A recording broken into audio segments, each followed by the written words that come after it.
Hello, welcome back to BFG. We are still on the dreams chapter, and yesterday we were hearing about all different types of dreams that the BFG has in jars. So I'm wondering what dreams you had last night. Were they like the ones in the story? Did you share your dreams with someone in your family? We were also thinking about whether boys and girls would have different dreams or enjoy similar dreams. Okay, so all of those over there, Sophie said. Why have they got such tiny labels?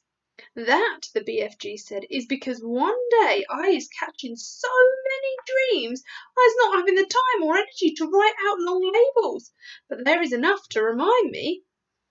Can I look? Sophie said.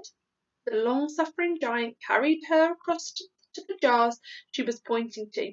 Sophie read them rapidly, one after the other. I's climbing Mount Everest with just my pussycat for company. I's inventing a car that runs on toothpaste. I's able to make the electric lights go on and off just by wishing it. I is only an 8-year-old little boy, but I's growing a splendid bushy beard, and all the other boys is jealous. I is able to jump out of any high window and float down safely.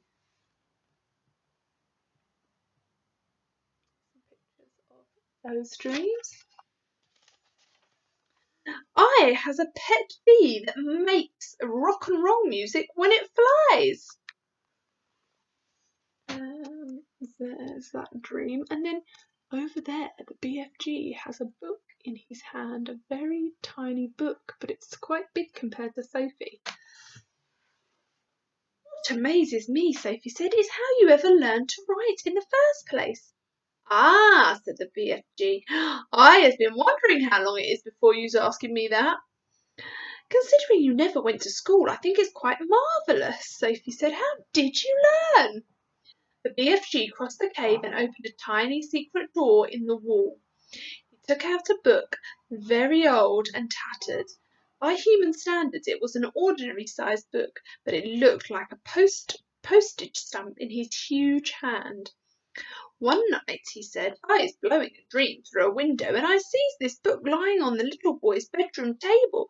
I wanted it so very badly, you understand, but I is refusing to steal it. I would never do that. So how did you get it? Sophie asked. I borrowed it, the BFG said, smiling a little. For a short time I borrowed it. How long have you had it? Sophie said. Oh, perhaps only about 80 years. The BFG said, soon I shall be putting it back. And that's how you taught yourself to write? Sophie asked him. I is reading it hundreds of times, the BFG said, and I is still reading it and teaching new words to myself and how to write them. It is the most scramdiddlyumptious story. Sophie took the book out of his hand. Nicholas Nickleby, she read aloud, by Dahl's Chickens. The BFG said, by who? Sophie said. Just then there came a tremendous noise of galloping feet from outside the cave. What's that? Sophie cried. That is all the giants zip-fizzling off to another country to guzzle human beings, the BFG said.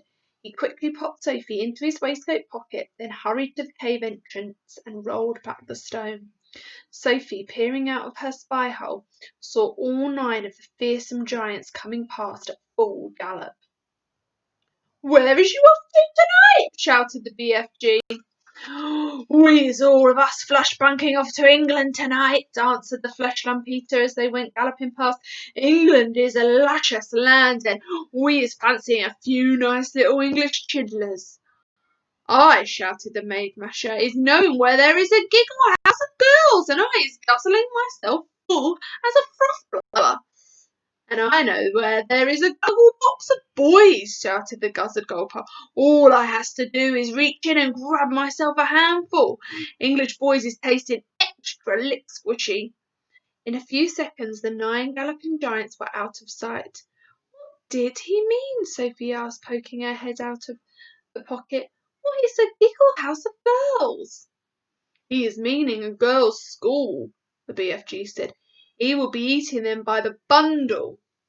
Oh no, Sophie cried, and boys from a boys' school, the BFG said. It mustn't happen, Sophie cried out. We've got to stop them. We just can't sit here and do nothing. There's nothing we can do, the BFG said.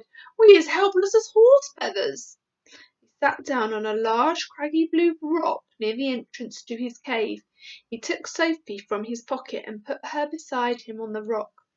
It is now quite safe for you to be outside until there's coming back, he said.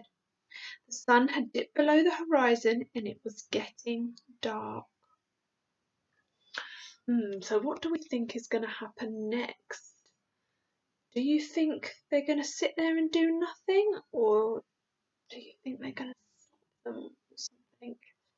Sophie's keen. BFG just doesn't think there's a way. But the next chapter, which we'll listen to next time, is called The Great Plan. Now, can you predict who is making a plan? What kind of plan are they making? What are they planning to do?